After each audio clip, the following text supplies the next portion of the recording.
On a souvent cette image de l'ambition comme un trait de caractère, quelque chose de très personnel, presque inné. Mais et si cette soif de réussite était en fait façonnée par des forces bien plus grandes, bien plus profondes? Eh bien, la sociologie nous donne des outils assez incroyables pour décortiquer tout ça et remettre en question nos certitudes. C'est la grande question, non? Une question que, au fond, tout le monde se pose un jour ou l'autre. Elle est vraiment au cœur de notre idéal de mobilité sociale. Vous savez, cette belle promesse qui dit que si on travaille dur, si on a du talent, on peut gravir les échelons, peu importe d'où l'on vient. Mais est-ce que la réalité est aussi simple que ça? Alors pour y voir plus clair, voilà le programme. On va d'abord déconstruire ce qu'on peut appeler le mythe de l'ambition. Ensuite, on verra comment tout ça est codé dès notre plus tendre enfance et comment notre environnement joue un rôle crucial. On se penchera sur le rôle un peu paradoxal de l'école et on terminera en explorant comment la définition même du succès est peut-être en train de basculer. Allez, on attaque direct dans le dur. Cette idée très répandue de la méritocratie, selon laquelle le travail acharné suffit pour réussir, eh bien, elle est sérieusement mise à mal par les chiffres. On va voir que le fameux ascenseur social a l'air un peu capricieux. Et les chiffres de l'INSEE y sont à fait crus. En gros, ils nous montrent que les deux extrêmes de l'échelle sociale sont très collants. C'est-à-dire qu'il est quasiment aussi difficile de s'extraire d'un milieu très modeste que de dégringoler quand on vient d'un milieu très aisé. Et attention, ça ne s'arrête pas au salaire. Le phénomène qu'on appelle la reproduction sociale, il est tout aussi visible dans le monde du travail. Regardez ça, d'après France Stratégie, 8 enfants de cadres sur 10 le deviennent à leur tour, ou en tout cas exercent un métier similaire. Et à l'autre bout, presque 7 enfants d'ouvriers sur 10 deviennent ouvriers ou employés. C'est énorme, on a l'impression que la trajectoire est déjà toute tracée. On parle beaucoup d'égalité des chances, c'est vrai, mais on oublie souvent un truc essentiel, l'envie. L'envie même de réussir. Et cette envie, figurez-vous qu'elle n'a rien d'universel. En fait, elle se construit dès nos toutes premières années, au cœur de la famille. Vous vous souvenez du film « La vie est un long fleuve tranquille » ? C'est une caricature, bien sûr, mais elle illustre ça à la perfection. D'un côté, les Lequenois. L'ambition est une évidence, transmise en douceur, presque sans y penser. De l'autre, les Groseilles, où l'horizon, c'est de faire comme les parents. On a vraiment deux mondes, deux programmations de l'ambition complètement différentes. C'est le grand sociologue Pierre Bourdieu qui a mis des mots là-dessus. En gros, son idée, c'est qu'on intériorise, sans même s'en rendre compte, les limites de notre propre environnement. On apprend, dès tout petit, à désirer ce qui nous semble à notre portée, à ajuster nos rêves à la réalité qu'on perçoit autour de nous. Et cette phrase, elle résume tout. C'est cette prudence inconsciente qui fait qu'on va, en quelque sorte, s'auto-censurer. On réduit la taille de nos ambitions pour qu'elles collent à notre condition sociale, et tout ça sans même y penser. C'est un mécanisme hyper puissant. Bon, on a parlé de la famille. Mais évidemment, il n'y a pas que ça. Nos aspirations ne dépendent pas seulement de qui on est, mais aussi de l'endroit où l'on grandit et des gens qu'on fréquente au quotidien. Et là, il y a 3 facteurs qui ressortent vraiment. D'abord, la mixité sociale. Quand on côtoie des gens de milieux différents, ça ouvre le champ des possibles. Ensuite, la géographie.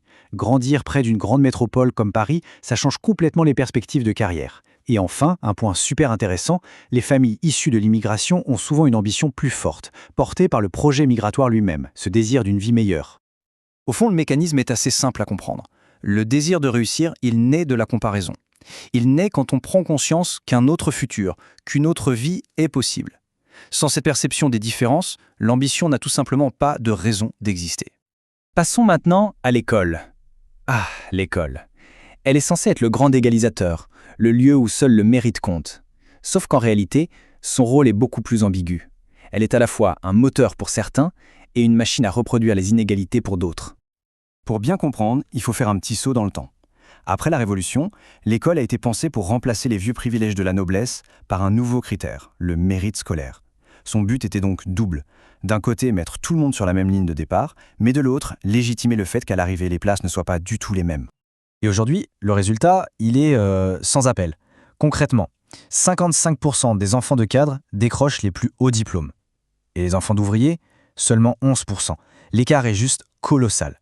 Loin de gommer les inégalités de départ, le système scolaire a l'air de les creuser encore plus. Et il y a autre chose qui a changé. Avant, on pouvait faire toute sa carrière dans une boîte et gravir les échelons. Aujourd'hui, la voie royale, c'est le diplôme, le bon diplôme. L'ambition s'est complètement déplacée du monde du travail vers le monde scolaire. Et ça, évidemment, ça avantage encore plus ceux qui maîtrisent déjà les codes de l'école. Mais attendez une seconde. Imaginons le scénario idéal. L'ascenseur social fonctionne à la perfection. La question qu'on peut se poser, c'est est-ce que tout le monde aurait vraiment envie de monter tout en haut ? Parce qu'il y a une tendance de fond qui suggère que notre définition même de la réussite est en pleine révolution. Tenez-vous bien, ce chiffre est assez fou. Plus de la moitié de la jeune génération se dit prête à refuser une promotion si ça implique de devenir manager. La raison ? Ils veulent préserver leur équilibre de vie, éviter le stress. On voit bien que le prestige et le pouvoir ne sont plus les seuls moteurs, loin de là. Les sociologues ont même donné un nom à ce phénomène, ils parlent d'une alter-élite. C'est un groupe de personnes très diplômées qui ne courent plus après les signes extérieurs de richesse classique, genre la grosse voiture. Non, leur ambition à eux, c'est de trouver un job qui a du sens, qui est aligné avec leurs valeurs, qu'elles soient écologiques ou sociales. Du coup, cette nouvelle ambition redéfinit complètement les règles du jeu. L'épanouissement personnel passe avant le pouvoir. La qualité de vie devient non négociable.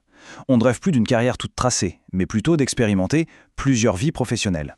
Bref, l'enrichissement personnel prend le pas sur le compte en banque. Mais attention, il faut quand même apporter une nuance importante. Ce choix de refuser une promo ou de chercher avant tout un métier qui a du sens, c'est souvent un luxe. C'est une possibilité qui s'offre beaucoup plus facilement à ceux qui ont déjà une certaine sécurité financière ou un capital familial derrière eux. Et tout ça, ça nous amène à une dernière question, peut-être la plus importante. À force de se focaliser sur cet ascenseur social, est-ce qu'on ne serait pas en train de passer à côté de l'essentiel ? La métaphore elle-même mérite qu'on s'y harte. Parce que quand on y pense, parler d'ascenseur, ce n'est pas neutre du tout. Ça sous-entend qu'il y a un haut qui est forcément désirable et un bas qu'il faut fuir à tout prix.